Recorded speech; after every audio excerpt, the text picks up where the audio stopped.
Welcome back to the Boiyz Club. We're here with Nathan and Danny with the Boiyz Club where we actually have no lines. We may not have any lines, but we definitely have a Gmail and a Facebook. If you don't know it by now, then you're probably the only person who doesn't. It's Boiyz Club, Boiyz or Z if you're American, club@gmail.com, and same thing for Facebook.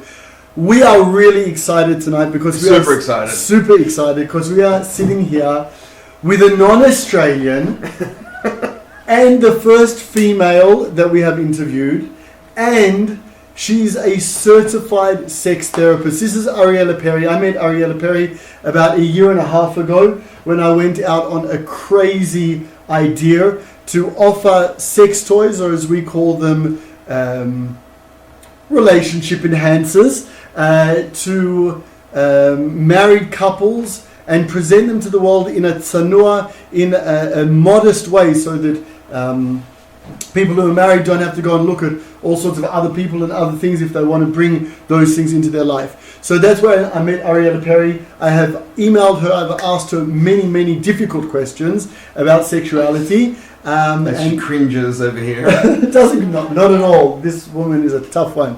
Ariella, thank you for being with us. Pleasure to be here.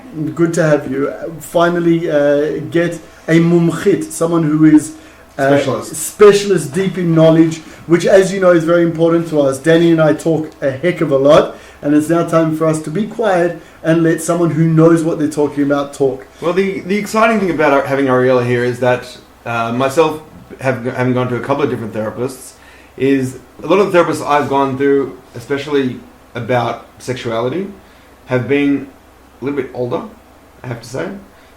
So it's really refreshing. Do you want to give an age bracket of how old you are? 19 to 24? 19 to 40? Yeah.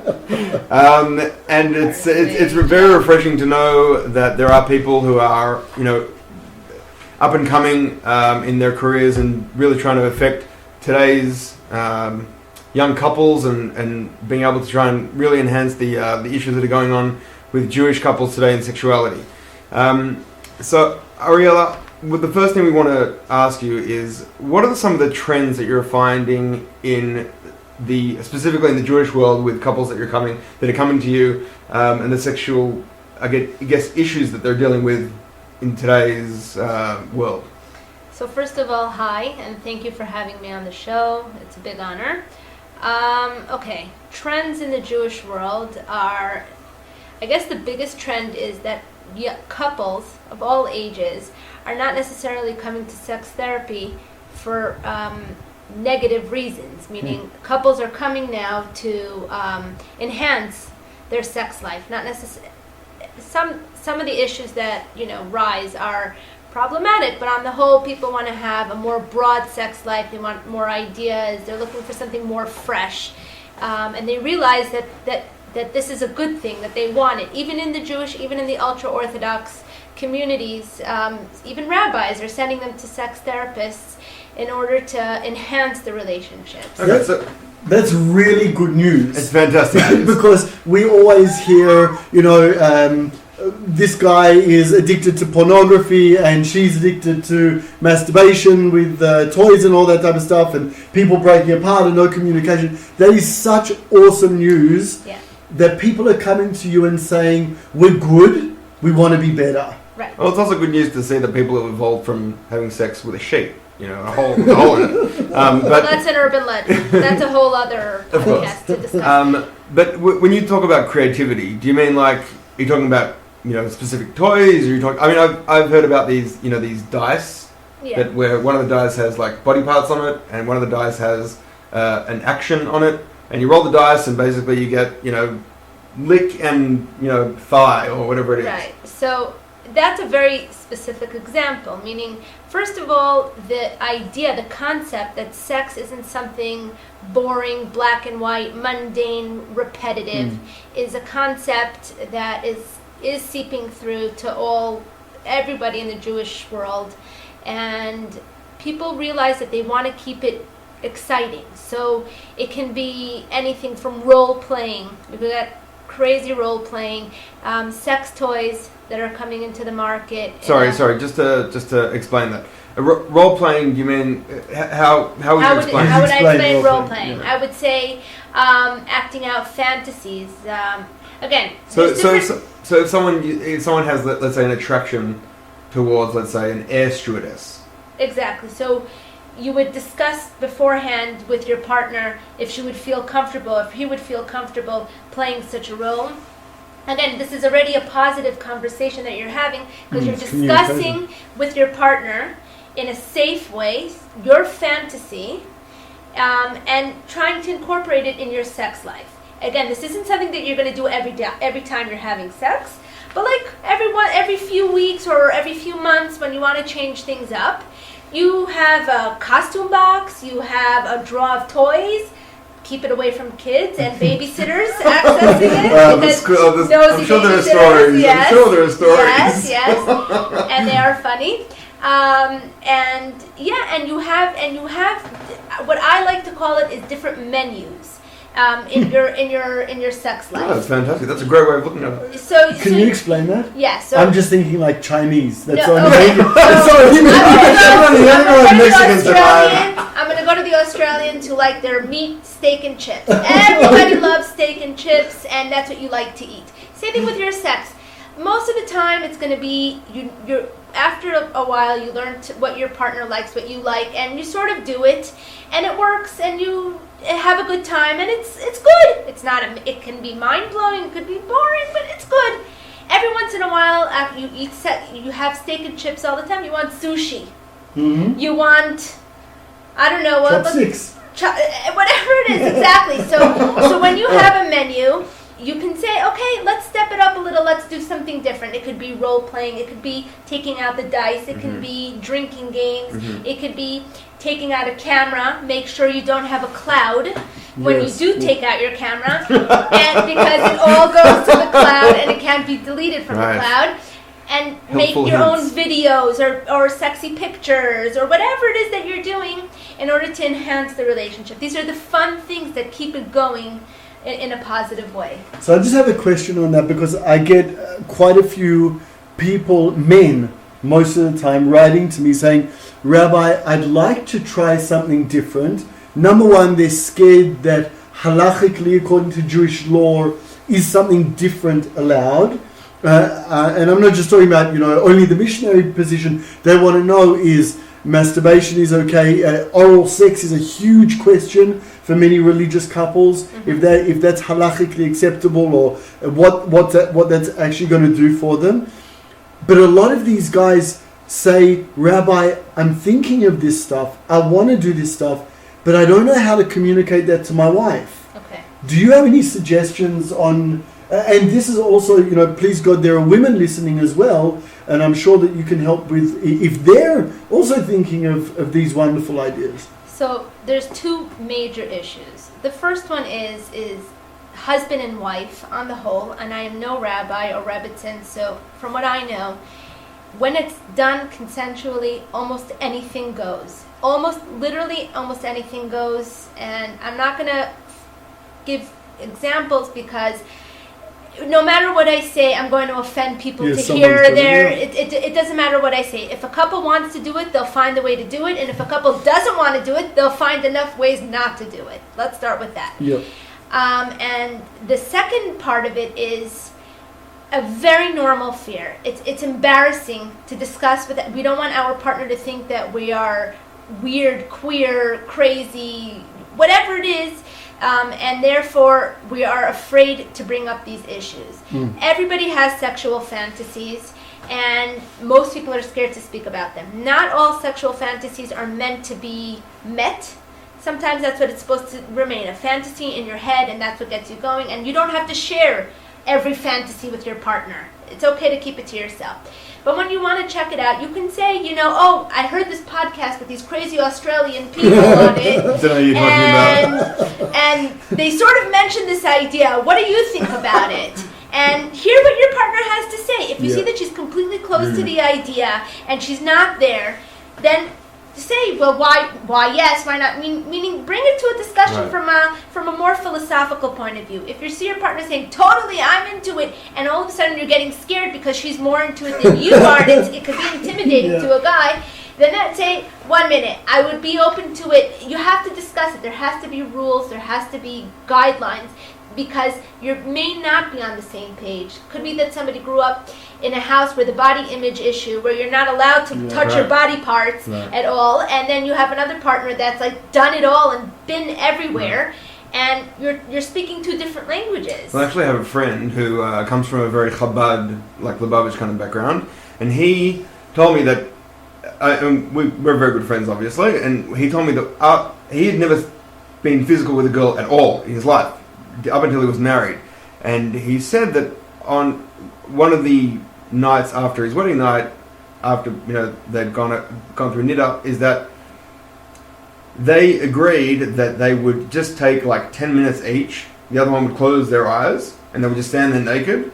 Wow. And the other person would just like be able to just like look and touch and be able to like take that kind of time to kind of familiarize themselves with the other person's body. Which I thought was actually, I mean, for me that was kind of like mind-blowing, because I never really, thought about people in that kind of way, or having those kind of, being exposed in that kind of way. But I think that kind of is kind of resounding to what you're kind of saying. So in sex therapy, there is a method called Sensate focus, which is basically what I work with many couples of all ages, sort of getting to know your partner. I don't do it by looking. Looking is very intimidating, very, very, very intimidating. I do it through touch. And I ask, one person, the person that's touching their partner to be blindfolded, because I want them to focus on the touch and the different body parts of their partner. So it's a good idea. It's very important, and especially early on, especially if you don't come with any sexual experience whatsoever. Going from 0 to 100 is probably the most traumatizing thing you can do, because you go from never doing anything, the expectation, to having this mind-blowing sex with 10 orgasms like in Hollywood, rolling over with nothing coming out of you, being all clean and just going to sleep.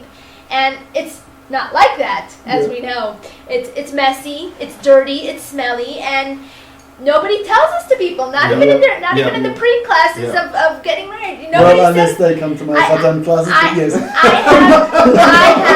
I had a client that came to me. She was married for 3 years, and she said, listen, is something wrong with me because I have stuff dripping out of me? Yeah. She's already a mother. Wow. She has it. Like, what is this stuff that's dripping out of me? And that's it's not scary. Someone doesn't know. You just don't know. It's normal. It's supposed to all go in. Sure. Why is it coming out? Sure.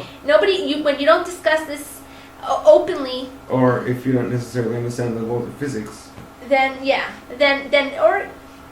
not connected to your own body. Yeah, Meaning, exactly. when a guy is told in yeshiva you have to wash with a towel, don't touch yourself down there at all, he also doesn't really know himself too well. So that's what I wanted to ask you, because if we're jumping ahead to allowing our partner, and I would imagine it's not only for people who haven't touched before, but if we're allowing our partner to touch us, to get to know us, right? There are a lot of people who don't know themselves. So I want to ask you, what are the boundaries that are healthy for a person to understand their body before, during, and after sex with their partner?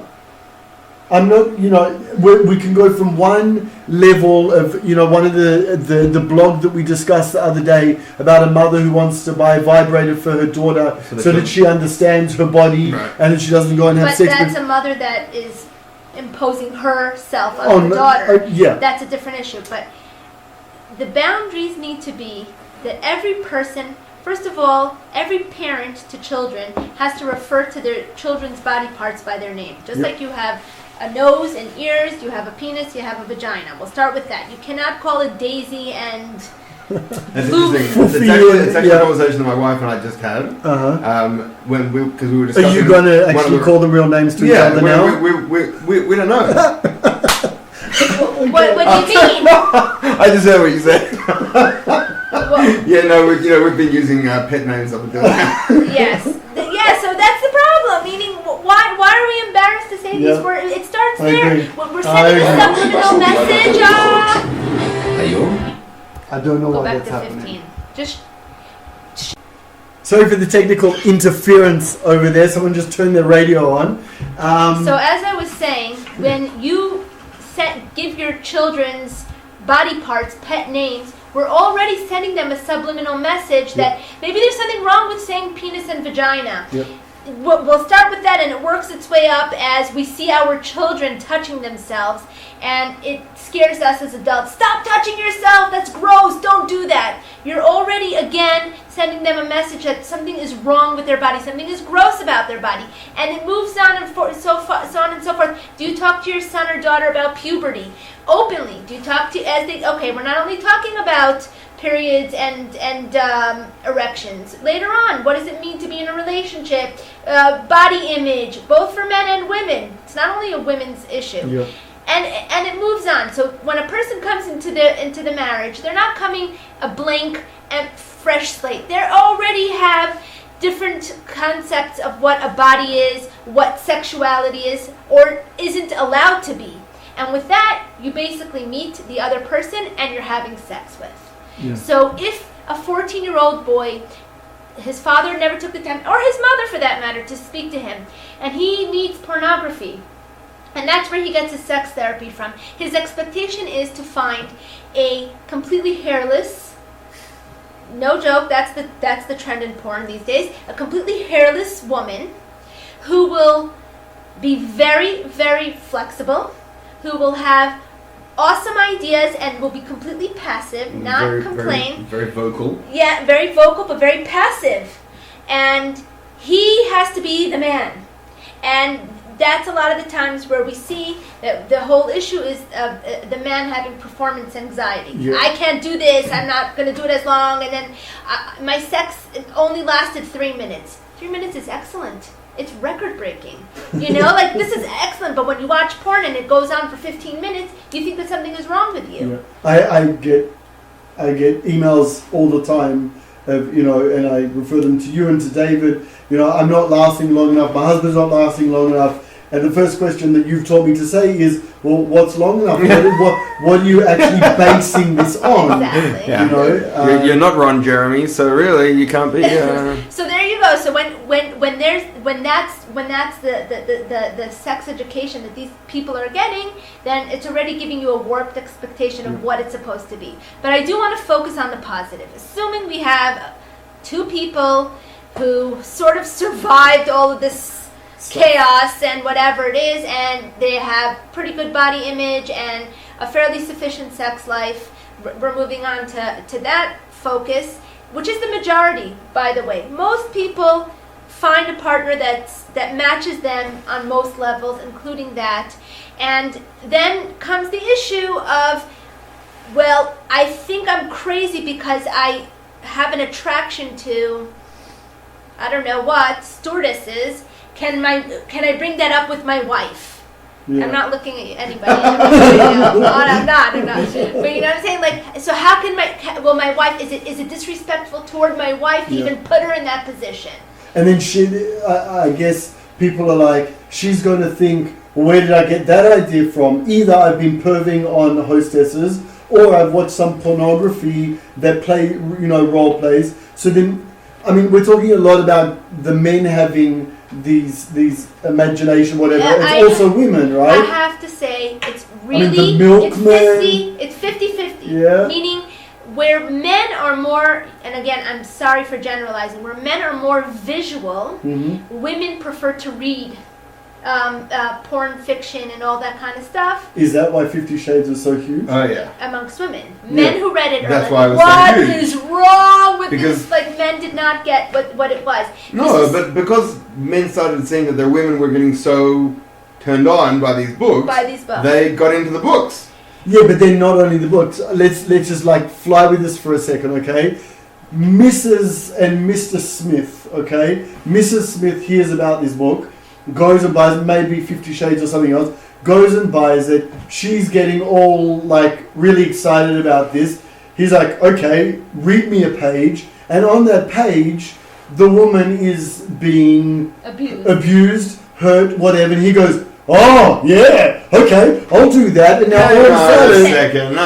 Hang on a second. well, I want to know from the mumkhit Well, over here. first of all, if we're going to focus for a minute on 50 Shades, the whole BDSM, it definitely took off because of that book. She did a great job, you know, with all the tying, roping, spanking, fisting, and all that crazy stuff. I have to say, I don't promote pain in a relationship. I don't. Even if it's consensual, a relationship should not incorporate any sort of pain.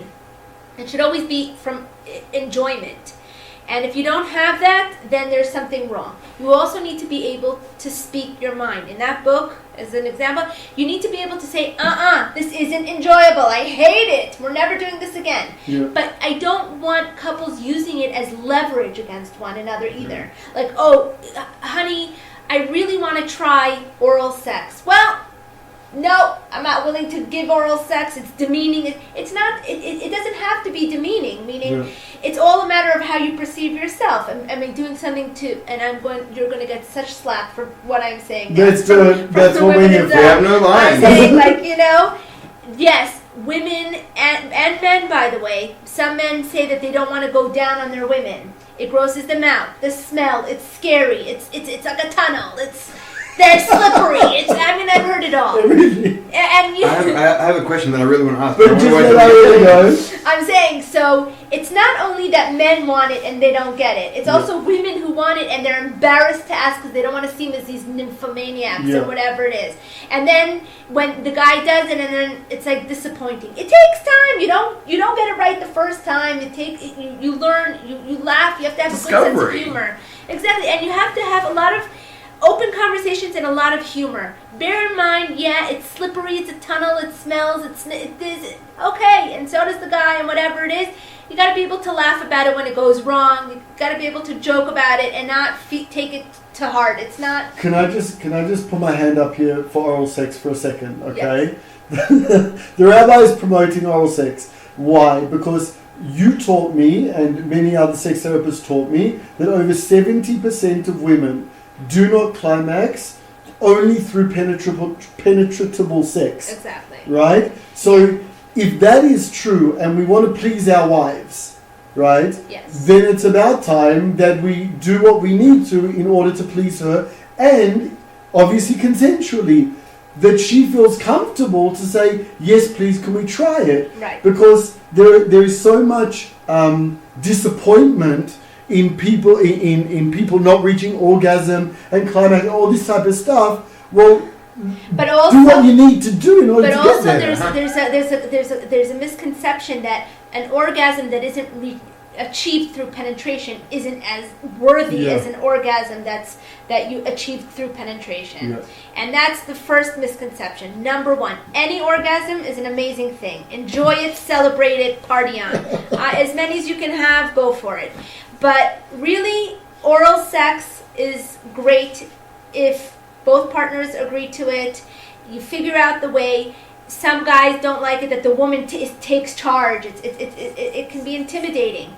So you got to be okay with your wife taking charge, sitting on you, going down in these weird positions. It could be on a counter, it could be on a washing machine. I don't care where it is, as long as it's being done. And vice versa. The majority of women, and I know this is a shock to you men out there, majority of women do not achieve an orgasm through penetration.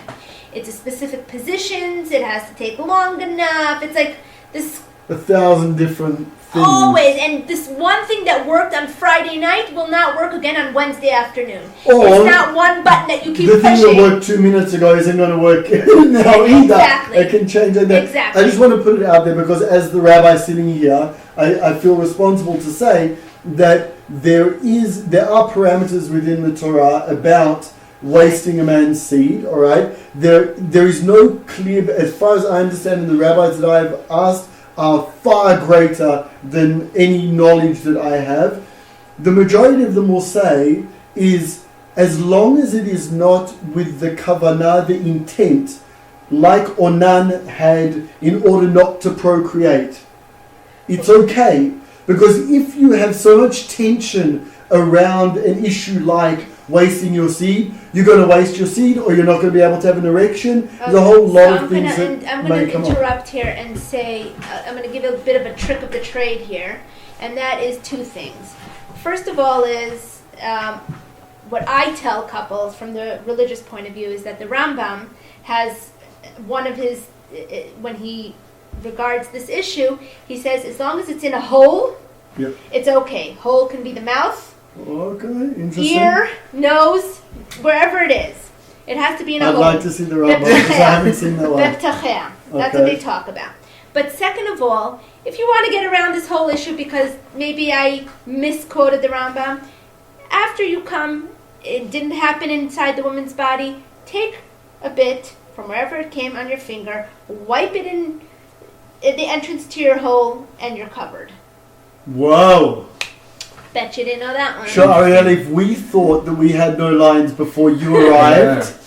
You're all going. You're Danny thinking is about lost it. for words. Look, no, I'm not lost for words at all because I look. But that's the thing I want to say is that sex is supposed to be fun. I work with couples in a realistic way and saying, okay, there's the halacha, there are guidelines. Right. You can't have oral sex every time, all the time with the lights on, midday, windows open, whatever it is. And I'm saying there are ways to get around it. It's not something that I suggest you do each time. It happens. A guy gets so excited he comes before he's in the woman's body. You get so excited about his wife. It's his wife. You're doing it. You're doing something that you're both enjoying and loving. This is what God wants us to be doing. And so there's this way to get past it. Just a little quick schmear, and then you're good. You know? When you say schmear, I think about like lox and bagels. I know. It's just that's the most awesome patent I've ever heard. You wanted to ask something. Yeah, so I wanted to take a bit of a pivot, and I wanted to know, just to lighten the subject a little bit more. Yes. What are some of the craziest injuries that you may have heard of, because of sex? Well, I can tell you now that one of the more common calls that firefighters, fire stations get are couples that lock with handcuffs onto a bed, and then they can't open it. So they have to come and rescue a couple. So just on that's one thing that 50 Shades of Grey has done to a lot of people. That people are now starting to, like some stores have gone out of business with like silver ties, like grey ties. Silver ties, handcuffs, it's great. belts, ropes. Everybody's talking about it, Googling it, whatever it is. Still? Yes. It's still happening? Yes. Okay, but those aren't really injuries. So I'm those saying are just like that's locked, I can't get out. I mean, injuries, we're talking about split discs on the back from quasi positions. Wow. Yes. Sex toys breaking inside the woman's body. Yes. Maybe I need to start doing yoga. Exactly. I don't know. I feel like I need to try and set myself up for the next 20 years of my life. Exactly. So you get some of that, and there is. I don't want to get too graphic about it, but there is something like the broken penis, where in a specific position. A penis is a muscle, but you can really pull it, and it feels like it's broken. And then, anytime you have a half of an erection, it kills. And all right. So one of the things that we're definitely learning right along is be safe, people. Please be safe. Be safe with whatever you do. And those that have experienced it know what I'm talking about. So we're definitely hearing the creativity, but we're also hearing safety. So we're just going to do a little break over here. If you have anything to say, let us know on our Gmail, boyzclub@gmail.com, or on our Facebook. Like always, remember, if you're not sure whether it is going to be tasteful for anyone, don't put it there. But if you think it's going to be something that can educate, something that can open up honest conversation, put it there, and we're more than happy to talk about it. I just want to ask you a question over here, because Ariella, we spoke a lot about creativity. We spoke a lot about gymnastics and all that type of stuff.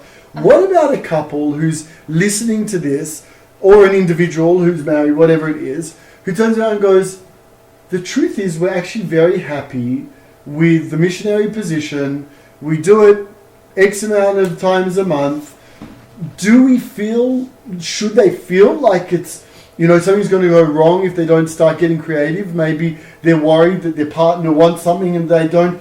I just want to make people feel okay over here. Okay, so we really went to the more extreme, more kinky, fun, extra stuff. If it ain't broke, don't fix. Meaning, if you are both happy, and it could be the missionary and not the classic missionary, meaning one position that works for both of you can be reverse missionary, where the woman is on top for whatever reasons it is. Sometimes you have a very big guy and a smaller woman, whatever it is, and you have a position that works, and you have a whole way of touching one another that pleases both of you, then don't change it. Totally. And like I said, the whole issue of menus. The majority of the people have a script. You work by that script, I would say 80% of the time. Be it, call it the quickie, where it's not anything passionate, it's quick just to keep the connection going. It could be the Friday night long sex, where it's like double mitzvah. Allegedly, it's not, but we're not going to go there now, right? We're breaking all the rules here. I'm pretty exhausted. Friday night is put the kids to bed and start snoring. That's Friday night. A lot of men expect sex on Friday night because it's a double mitzvah. I've definitely heard that. Yeah, Saturday I've heard that. morning. Once upon a time, I Saturday morning before the kids wake up, sex. Motzei Shabbos sex. Whatever it is, everybody's got their it's all around the birthday Shabbos. sex. Whatever, anniversary sex. So you have, the more special occasions. But on the whole, on a day-to-day, nobody has time or strength to start being all acrobatic and bringing out the toys and whatever it is. As it should be, by the way. Meaning, on a day-to-day, it's pretty, bless you, it's pretty easygoing, it's enjoyable, it's sufficient. And every once in a while, you want to kick it up and do all the stuff that we've been talking about. That's what I would say. I would say even more than that. A couple that needs all this extra, that needs the whole what we'll call roller coaster, Six Flags kind of experience. Then there is a problem there also. Meaning it can't always be action. It shouldn't always have to be about that. Actually. Now, I know that the Mishnah talks about how many times one should be able to expect it from their partner, okay? Okay. And we're going to get a little bit more serious over here, okay? That was a really big sigh. No. If you could only see Ariella's face. Yeah. It depends. Listen, Ger Hasidim have it twice a month. And they have to call and ask for permission before they have sex. Shelo asani ger chasid. Exactly. And it has to be, and that's it. Why is that? Because that's how they work. That's their sect, and we don't judge, and that's what works for them. Good for them. Mm-hmm. I have firm couples that will have sex once, when she comes home from mikvah, maybe 2 nights after, not immediately because it's too much pressure, and that's it. And is that a choice, or is that something that's forced because it's a choice. It's difficult for someone? It's a choice, and it's okay by both sides. Meaning, they'll say they're not so sexual, they like to cuddle, they like to hug and kiss, but they don't need the sex. I hear the eyeballs rolling in your head. No. I'm you're saying there are couples that are like that, and it's just as good as a couple that is the husband who demands, as long as you're not nidas, every night, because I get 2 weeks that I can't have sex. You have that also. And as long as it's okay by the woman, works also. Yeah.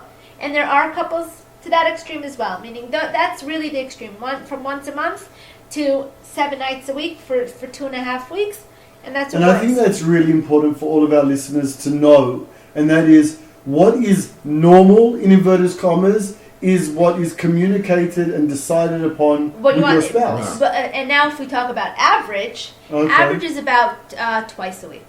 Twice a week. A lot of the underlying themes that you're talking about is definitely communication. It's definitely like being open and supportive, and being able to be, I guess, responsive to your partner. Now, one of the questions I wanted to ask you, relating back to some of the other podcasts that we've done, is have you had any people that aren't married that have approached you and have spoken to you, as well as some of the difficulties that they're having may be also connected to, in some ways, I don't know, guilt, or in some ways, the fact that they've come from a religious home, but they aren't religious anymore and they want to be sexual, but they don't know how to. Or, I want to try and get a sense of, of what kind of people you've had in that realm. My answer is yes. Sex therapy is not only for couples. It definitely also speaks to singles who have not been sexually active, or have and didn't succeed, or are scared to start, and whatever it is. And then I usually work with both. I've had clients, both male and female, come to me with these issues. I had, for instance, a guy that came to me, yes, pornography related. He likes very muscly women, or he had his very specific fantasy that he wanted, and he was worried that he wouldn't be able to get this with women. So we worked on how to fantasize, how to prepare himself to work with himself on these issues on his own, meaning not related to a partner. I have many female partners that come to me, not necessarily religious, meaning that they grew up non-religious and they're worried that they're not going to be good at it, or that they got negative body image from a parent or their surrounding. They felt sexualized growing up, and they don't want, and they feel that it's dirty, and they relate to sexuality in that way. So I definitely work with people on that, and most of the work that I do with singles and with couples is positive body image. I give all kinds of different ideas of standing in front of a mirror, of looking at yourself, of jumping, of wibbling, wobbling. That's how you look when you're having sex, and coming to terms with it. I never thought of that. Stand, start with some clothing, then just with your underwear, then fully naked, jump up and down. That's what you look like, and get over it. Meaning, like, this is what you look like, and it's okay. And do it with your eyes open and with your eyes closed, and just make some faces. Exactly, and that, because for some people that's a problem. I don't want to look too ugly when I'm having sex. Why are you thinking about how you look? You should be enjoying so much that you forget about it. So working on that, working on another issue called mindfulness. Being able to be in the moment. I find that a lot of young people have a difficult time being mindful, enjoying it.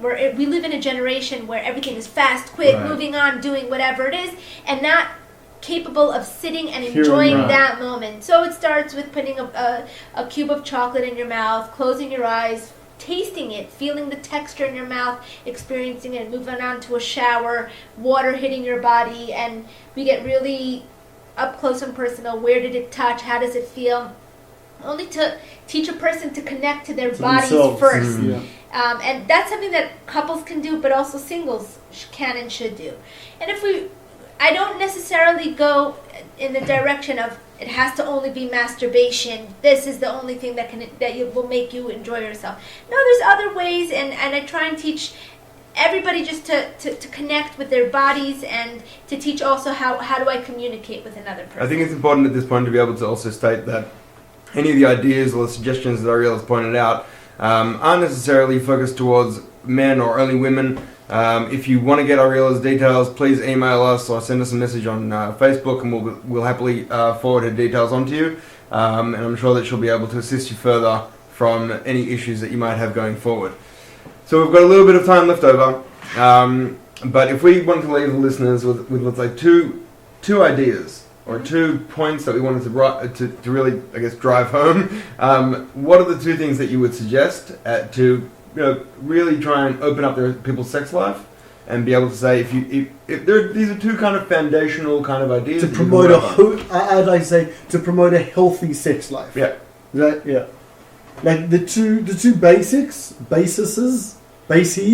of. But you want ideas of what couples can do, like not necessarily ideas, but if you think that positivity. So my number 1 rule in sex therapy is communication. Communication. Somehow I've heard that before. Communication, okay? Meaning, how do I communicate to my partner what I want, what I need, and how can I get it to be done, and it's And do it constructively. how do I deal with Right. disappointment? Right. Yes. If When I they say to turn my around and say, wife, no, that's I want to have sex tonight, and she's like, no, I'm exhausted. Go to hell. I've been with the kids all day. and I just spent a whole lot of money And with then we Ariella come telling me to ask me to have sex. and then you become all passive aggressive and angry at her Yeah. because of this. Then no, that's not fair. It's okay to say, okay, honey. So then I would say to a couple, okay, there's saying no, and then they're saying not now. So say, I'm really tired. Now let's arrange for tomorrow morning. Let's set an alarm clock for 5:30 before the kids come, or if your kids wake up at 5:30 or 4:30, whenever it is. Let's set an alarm clock. We'll lock the door. We'll have our session. It's just I'm too tired now. So then the partner doesn't feel that he's being rejected. He's getting a no, right? He or she. They're not getting a no. They're getting a not now. Mm-hmm. And this way, that's very important to hear. The other thing is, as far as I'm concerned, which is a key factor in a relationship, there's honesty and there's brutally honest. I want couples to be honest. I don't want couples to be brutally honest. I don't need a woman saying to her husband, when we were having sex, your faces were so nauseating. You don't need to say this to your partner. It doesn't help. Things that you can't control, don't say it. It's just hurtful, and it just makes the other person self-conscious.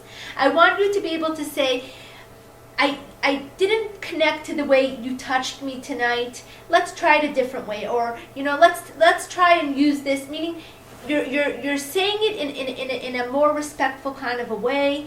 If it's oral sex, for instance, if a guy is going at it and he's just doing everything wrong, don't say you're awful, you suck at it, you don't know what you're doing. I can't. You're never doing this again. Yeah. Say okay, pause, stop. This isn't working tonight. I'd really like you to do it this way. Let's take a break. Let's try it again tomorrow. Let me think about different ideas. I'll tell you what I want. Will you listen to me? Meaning, stop it, but that's being honest in a positive kind of a way and not in a critical kind of way. I think it's very important. A lot of times, couples feel that if they're being brutally honest, they're doing the other partner a favor because they're not keeping anything from them. You don't need to share every little thought that goes through your mind. Well, that was very insightful and very, very interesting. It's quite hot in this room, and it's not because the air conditioning is not working. But it's been a fantastic and eye-opening experience. Yeah. I really hope that you'll be able to come again. Sure. And we hope that you out there have gained some sort of insight into what's going on in other people's lives, so that you can kind of connect with what's going on in the world of sexuality. All right, anytime you want to be in touch with us, I seem to be like the contact man tonight. I'm glad I have a role over here. Boiyz Club at gmail.com, or hit us up, as Danny would say, on Facebook, Boiyz Club. Let us know what you think, what you don't think. Don't forget to come back next time. We have podcasts coming out every single week. Thank God we are growing and will continue to grow. Ariella, thank you so much for being with us. My pleasure. Everybody have fun out there. Cheers and happy listening. See you later.